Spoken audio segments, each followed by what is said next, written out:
Hoje a gente traz um tema importante não só para a redação, mas também para as nossas vidas e para a nossa sociedade.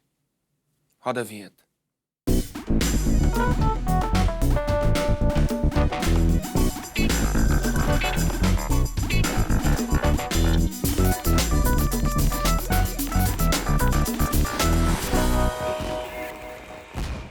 Hora do Enem no ar.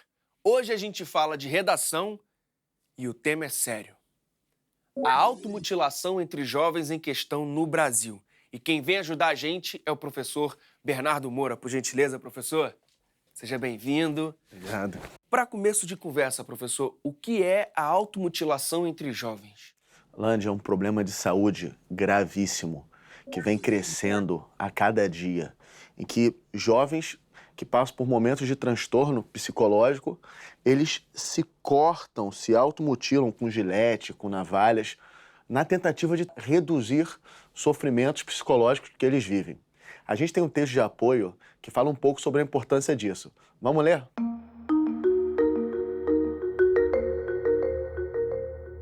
A definição fala o seguinte, né? A automutilação como corpo castigado. O que é? É um transtorno do controle dos impulsos em que a pessoa agride o próprio corpo para aliviar sintomas como melancolia e ansiedade, mas sem a intenção de se matar. Ah, tem essa diferença. Essa é a definição. A princípio, embora muitas das vezes a automutilação possa ser um indício ou algo que possa vir a acarretar no futuro coisas mais graves, como até o suicídio. Mas ela não é, enquanto definição, uma intenção de corte para se matar. É uma intenção de corte para que você crie sensação de alívio de uma dor psicológica muito profunda, né, descarregando essa dor no próprio corpo. Então é um tema super importante, né? E que pode cair no Enem. Muito importante. Os temas de saúde pública, eles estão para ser cobrados há algum tempo. E a depressão, e a automutilação, e suicídios são os epicentros da saúde pública, porque envolve não só problemas de ordem do indivíduo, do sujeito, como também problemas seríssimos de ordem sociológicas. A gente vive um contexto sociológico que potencializa isso. Estatísticas falam que 20% dos jovens já fizeram isso.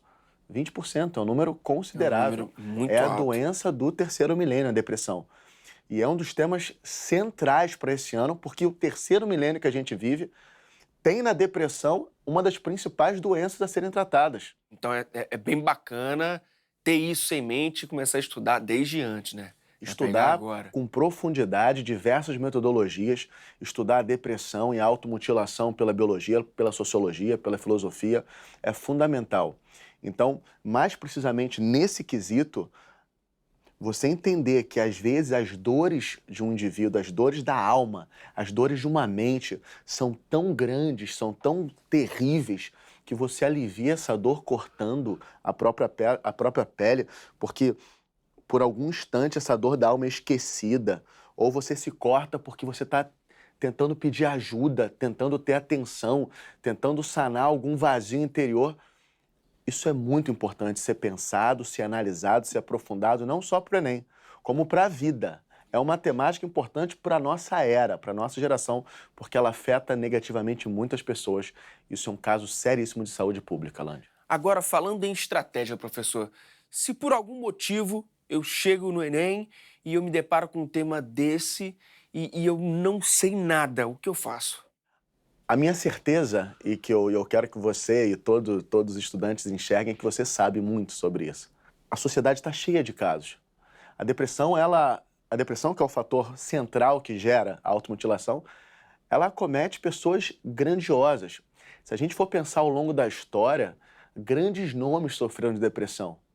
Então, a gente vê suicídios hoje de grandes nomes do rock por depressão. É uma dor terrível. Então, quando você reflete, você vai entendendo que a gente sempre sabe sobre isso, porque a gente está antenado no universo em que a dor faz parte. E como está muito presente na sociedade, pode ter até dentro de casa, infelizmente, né? Então, a gente tem que buscar isso na memória naquele momento e tentar encontrar isso, né? O segredo para esse momento, eu não sei nada sobre o tema. Cara, fecha o olho e reflete. Tenta enxergar o que gera a automutilação. O que gera esse ato extremo de você se cortar. São coisas anteriores. São vazios, são tristezas, é você não encontrar em alguém que você ama o valor que você merece, é você ser não aceito na sociedade. E isso acontece o tempo inteiro com todo mundo. Todo mundo tem essas reflexões em algum dado momento da vida. A gente sente vazios, a sociedade cada vez mais, ela trabalha a depressão, porque o mundo é fantasioso, né? As redes sociais mostram fantasias, que é difícil viver isso na vida real o tempo inteiro. Então os fatores que geram a tristeza, que geram a angústia, a gente sabe. O que faz uma pessoa inteligente, capaz, cheia de vida, bonita, cheia de potencial, conseguir tentar aliviar a dor da alma dela se cortando? É um desespero muito grande. Quando você começa a pensar e a tentar sentir aquilo que a pessoa sente, você vê que você sabe muito. Essa pessoa está tentando aliviar dores terríveis por meio de processos, ela está gritando, né? A automutilação é um grito, esse grito que tem que ser tratado com respeito, como um problema de saúde pública, como algo gravíssimo. A gente tem mais um texto, professor. Bora dar uma olhadinha? Vamos lá. O suicídio de jovens. Casos de automutilação são frequentes e acendem alerta. No segundo semestre do ano passado, o Programa de Depressão na Infância e na Adolescência do Hospital de Clínicas visitou escolas estaduais da área central de Porto Alegre para aplicar um questionário confidencial sobre sintomas depressivos. Participaram 1.065 estudantes, de 14 a 16 anos. O estudo, ainda inédito, revelou que 8,5% dos adolescentes já haviam pensado em se matar. Entre as meninas, o índice chegava a 12,3%. Land, olha que interessante. O quantitativo percentual de pessoas que estão pensando naquilo que é o máximo que a depressão pode gerar, que é você se matar. Chegando a 12,3%. Em relação às meninas, né? Em relação é você olhar para uma sociedade e entender que de cada 10, 1 e um pouquinho de pessoas pensam em se matar. Esse resultado pode assustar os leigos, mas é recebido sem surpresa pelos especialistas. É um índice elevado, mas já se sabe que a ideação suicida não é um fenômeno raro na adolescência. A pesquisa mostra que não é um problema negligenciável, alerta o psiquiatra Christian Killing, coordenador do ProDia. Um estudo norte-americano, feito em escolas de ensino médio, por exemplo, apontou que 17,7% dos estudantes já pensaram seriamente em se matar. 8,6% fizeram tentativas e 2,8% tiveram de ser atendidos por algum profissional de saúde por causa das consequências do ato. Segundo o psiquiatra Ricardo Nogueira, coordenador do Centro de Promoção da Vida e da Prevenção do Suicídio do Hospital Mãe de Deus, o suicídio é hoje, no Rio Grande do Sul, a principal causa de morte entre meninas de 14 a 19 anos e a terceira causa entre os garotos atrás do homicídio do trânsito. Está cada vez mais precoce e está aumentando principalmente entre as meninas, afirma o médico. Eu acho interessante você parar para analisar que os dados americanos são maiores que os nossos. Isso ressalta uma importância fundamental das doenças psicossomáticas, das doenças da mente. Ela não se relaciona a ter. Os americanos têm muito acesso a produtos, à compra. Ela não se relaciona à sua estética, ela não se relaciona à sua classe social, ela não se relaciona à sua escolarização. Gênios históricos sofreram de depressão. Ela se relaciona a uma relação que você tem com os fatos. Então, continuando, Nogueira cita um outro dado alarmante. Conforme os registros do Centro de Informações Toxicológicas do Estado, ocorreu um crescimento de 44% nas tentativas de suicídio por intoxicação medicamentosa na faixa etária dos 14 aos 18 anos, no período entre 2008 e 2013. Uma série de outras pesquisas sugere que o fenômeno do suicídio adolescente esteja em ascensão. Nos Estados Unidos, o crescimento teria sido de 25% a partir de 1999, chegando a 75% entre as garotas. No Brasil, dados do mapa de violência do Ministério da Saúde indicam o crescimento das taxas de suicídio entre 2002 e 2012 de 44% dos 10 aos 14 anos e de 33,5% dos 15 aos 19. E, Land, olha que interessante, as mulheres são o foco. E se a gente parar para pensar, a sociologia dos padrões de aceitação são mais rigorosos ainda sobre as mulheres. Sim. A questão da estética, a questão do corpo, a questão do sucesso, a questão do machismo. Então, os fatores de aceitação são terríveis em relação à mulher. O corpo perfeito de uma mulher é inacessível para muitas delas. A pessoa olha aquelas fotos nas redes sociais dos atores, dos Instagrams e fala, eu não sou isso. E se eu não sou isso é porque eu tenho culpa de não ser isso. Certos corpos, para que você tenha, você tem que ser profissional em musculação. Então a pessoa olha para si própria e fala, eu não sou aquilo, eu tô mal, e a tristeza vem. Então é um fenômeno político, é um fenômeno social, é um fenômeno médico, que deve ser tratado com muita atenção. De acordo com o Ricardo Nogueira, a prevalência da depressão e do suicídio está relacionada à adolescência cada vez mais desprotegidos e vulneráveis, em grande parte devido à falta de estrutura familiar. Outro dia, atendemos um menino de 8 anos que estava tentando se matar porque ninguém dava atenção para ele. Ninguém conversava com ele. Os adolescentes são vítimas de perda, de abandono, de rejeição. Eles estão atirados, os pais ignoram, não veem, não falam com os filhos. Isso acontece na classe média, na classe alta. Se esses jovens não têm pai, não têm mãe, quem é que eles procuram? Eles vão para a internet e lá encontram sites de suicídio, anorexia, bulimia. Temos de parar e questionar por que as crianças estão se matando. Os casos que chegam às clínicas costumam repetir certos padrões. Nesta semana, por exemplo, Nogueira tinha internadas 2 meninas que engravidaram. Tentaram abortar e não conseguiram. Por causa disso, fizeram tentativas de se matar. Uma proporção expressiva dos casos envolve ainda, segundo especialistas, abusos sexuais e físicos, frequentemente praticados no âmbito doméstico por algum familiar. Essas e outras características tornam as situações envolvendo adolescentes mais complicadas do que aquelas entre adultos, diz Rafael Moreno Ferro Araújo, coordenador do Comitê de Prevenção de Suicídio da Associação de Psiquiatria do Rio Grande do Sul. A sociedade está doente e as pessoas se relacionam de modo diferente com esse ambiente sociológico tão doente. Então, algumas pessoas não sabem se relacionar tão bem, sofrem muito, e daí o fenômeno da automutilação e do suicídio é um tema fenomenal de discussão contemporaneamente. Como se relacionar com esses fatores. Isso tem que ser tratado na escola, tem que ser tratado nas famílias, tem que ser tratado em ambientes como mídia, como igreja. Isso é tema central. A gente já viu um texto que tinha muita informação, professor. Como o estudante organiza tudo isso e coloca na redação?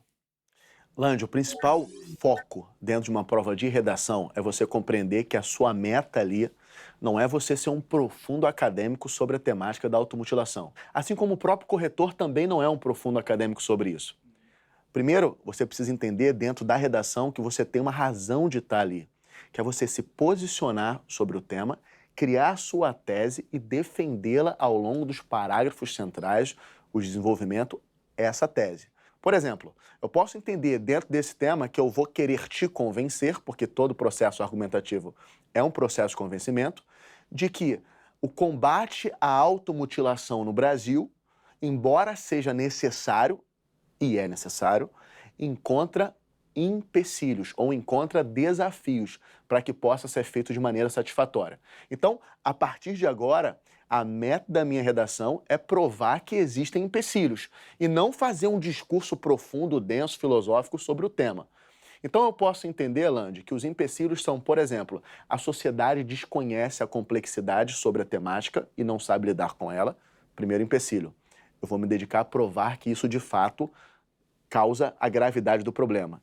E o segundo, eu posso entender que o Estado não compreende, por exemplo, que a automutilação ou que a depressão deva ter o tratamento de importância que merece, né? As escolas públicas não têm profissionais de psicologia muitas das vezes, né? Os hospitais não têm, muitas das vezes, acesso à psiquiatria e à psicologia para pessoas mais pobres com a qualidade, com a quantidade que deve.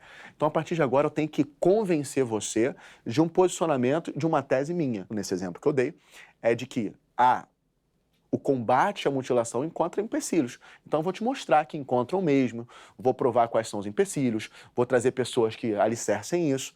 Então, a grande dificuldade do aluno é ele entender que a redação argumentativa tem que defender tese. Você não tem que mostrar ser um PhD. É o que eu quero te convencer. O que eu quero que você acredite? Essa é a forma de organizar. Tudo trabalha em função disso. Você deu um exemplo, mas como você construiria essa tese?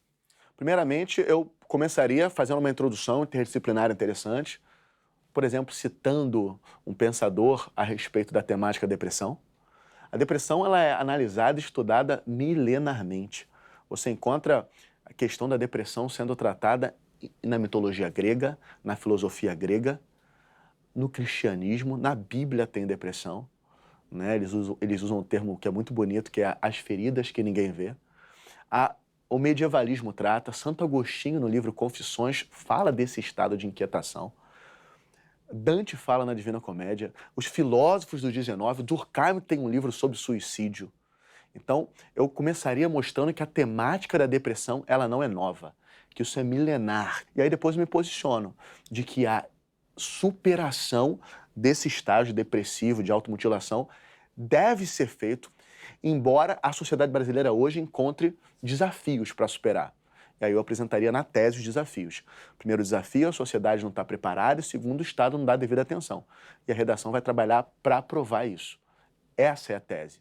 A partir de agora eu devo te convencer a respeito do fato de que esses desafios são barreiras para a solução do problema. Os desafios, então, seriam os argumentos. Ou Sim. você tem que argumentar em cima disso. Meu primeiro argumento vai ser que a sociedade não está preparada e, por conta disso, o problema se agrava. O terceiro parágrafo eu falo que o Estado não dá a devida atenção e, por causa disso, se agrava, é empecilho. E aí eu vou provar na argumentação que, de fato, a sociedade é culpada e que, de fato, o Estado é culpado. Quando eu conseguir comprovar isso escrevendo argumentativamente, a missão está cumprida. Eu argumentei sobre a mutilação. Argumentar não é falar sobre. Argumentar é defender tese. E a missão vai ser cumprida na redação quando você também acreditar. Então eu preciso te mostrar, Lande, caso você fosse a banca, de que de fato a sociedade não está preparada e que isso agrava. Os pais não estão preparados. Os amigos zombam. A sociedade chama de frescura. Tem pai que, se pegar o filho mutilado, bate na criança. Então o despreparo é atroz, isso tem que ser estudado. E muitas pessoas trabalham, conversam, discutem isso academicamente. Então, eu preciso provar a tese. Quando você fizer isso, a tua nota é muito multiplicada, porque essa percepção de tese e argumento é raro o aluno ter. A gente recebe mais exposições que argumentação.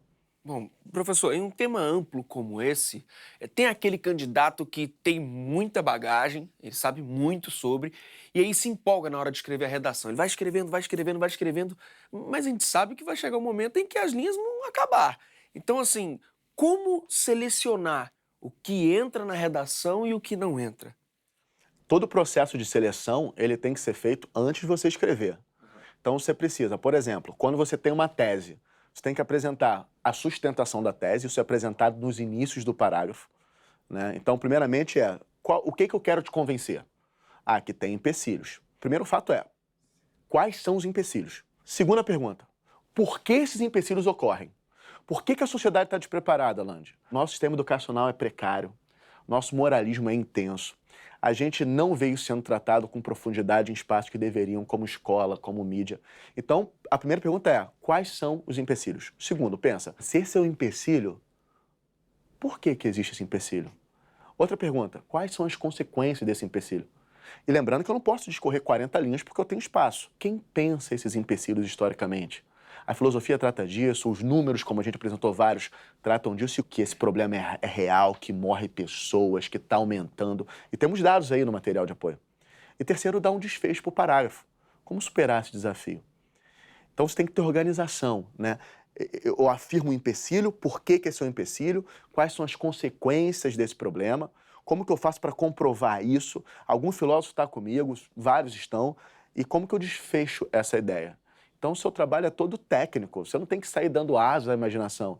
Pois é. Tese, argumento, porquê do argumento, comprova e faz o desfecho. E aí você argumenta, e sua nota é alta. Mas o que você falou é interessante porque, mais do que asa à imaginação, esse tema, por ser um tema tão presente, o candidato pode cair naquela de colocar um exemplo pessoal, né? E ele não pode, ou ele pode? O exemplo pessoal é muito bom antes dele escrever. Isso vai ativar certas sensações nele, certas criatividades que podem ser úteis. Mas eu não posso utilizar um exemplo pessoal achando que isso é uma comprovação sistêmica e acadêmica para um corretor num momento de prova. Como competência 2, não recomendaria. Agora, para se concluir, a gente precisa de agentes interventores, né? Agentes que vão colocar a mão na massa e vão resolver o problema. E aí, por onde a gente pode olhar? Você tem que olhar para o caminho que você trilhou. Então, se eu falei que a sociedade não está preparada e que o Estado também não está preparado, eu tenho dois mega problemas para serem resolvidos. Primeiramente, Lândia, eu tenho que pensar por que a sociedade não está preparada. A educação é precária. E eu trabalho disso. O Poder Executivo, o Estado, o governo, ele deve investir grana, atenção e esforços em conscientizar a população. Isso tem que ser uma política pública, porque isso mata, isso gera custo. Então, o primeiro ponto é, o Estado, as escolas, as famílias devem entender que esse tema é central para a sobrevivência da nossa sociedade. Então, você tem que pensar quem vai agir, né? O Estado, a família, as escolas, a secretaria de educação. O que ele vai fazer? Campanhas publicitárias de conscientização, investimento em psiquiatria nas escolas, investimento em psicologia, né? Tornando mais acessível algo que é tão importante e muitas das vezes tão elitista. Como que vai fazer isso? Pô, por meio de propaganda, por meio de material didático, por meio de palestra. Para que você faz isso? Pô, para salvar vidas, para garantir direitos. Então você tem sempre que pensar quem faz. Em geral, nesse tema, como eu estou trabalhando que é um problema de saúde pública, é o Estado mesmo. São políticas públicas, né, de proteção à criança vítima de mutilação. Como? Conscientização, propaganda, palestras, investimento. A medicina tem que abraçar isso como uma prioridade.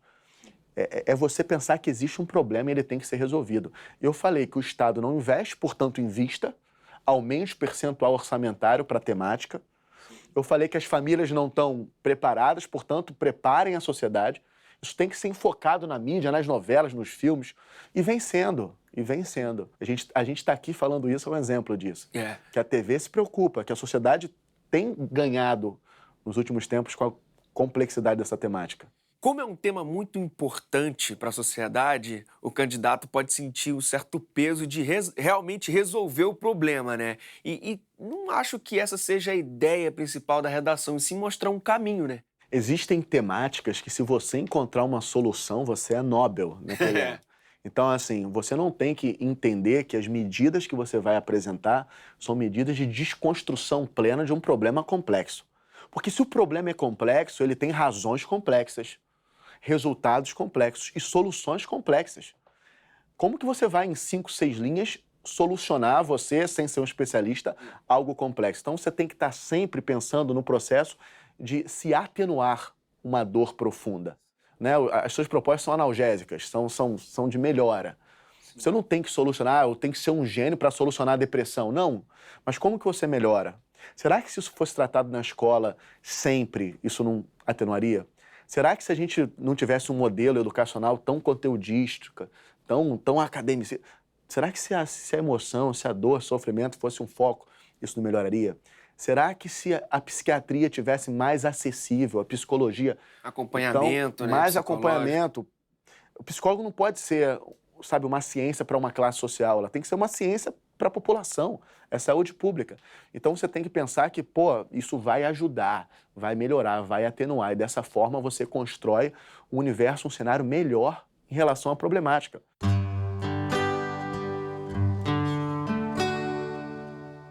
Agora, para encerrar, professor, o que o candidato faz, como o candidato fica craque nesse assunto e em outros possíveis temas?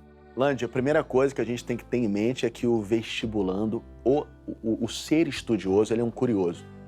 A gente tem que estar atento àquilo que nos circunda, às nossas realidades hoje, que nos afetam. Doenças psicológicas são uma realidade real, né? Corrupção, esses assuntos centrais, que é aquilo que exerce impacto sobre a tua vida, sobre a minha. Se a gente não tem depressão, a gente tem amigo que tem. Então isso é uma realidade. E existem uma série de livros. A gente pode pegar uma temática e começar a estudar por metodologias diferentes. Como que a sociologia estuda a depressão? Você encontra, por exemplo, Durkheim tem um livro sobre suicídio. Como que a filosofia trata disso ao longo da história? Você pega Nietzsche e Schopenhauer, trabalham isso com profundidade. Como que os psicólogos hoje tratam disso? Como que os valores numéricos falam disso? Quantas pessoas sofrem? E é a busca incessante pela curiosidade. A gente vive na era da informação. A gente tem isso no alcance de um clique. Então busca várias perspectivas, busque várias análises. Como que a literatura trata disso? A literatura trata disso com muita densidade. Flaubert, o pai do realismo mundial, tratou em Madame Bovary essa temática em centenas de páginas com uma complexidade absurda. Então a gente começar a pegar em ombro de gigante, entender como que os grandes refletem isso. E vai se apropriando, vai buscando histórias, vai buscando pesquisa. A vida de um estudante é a vida de um curioso. Então, é a curiosidade que vai mover o seu crescimento. Show de bola, professor. Muitíssimo obrigado mesmo por toda a ajuda, Valeu. viu? Muito obrigado. E é isso aí, galera. foco na meta. E até a próxima. Misturei tudo também.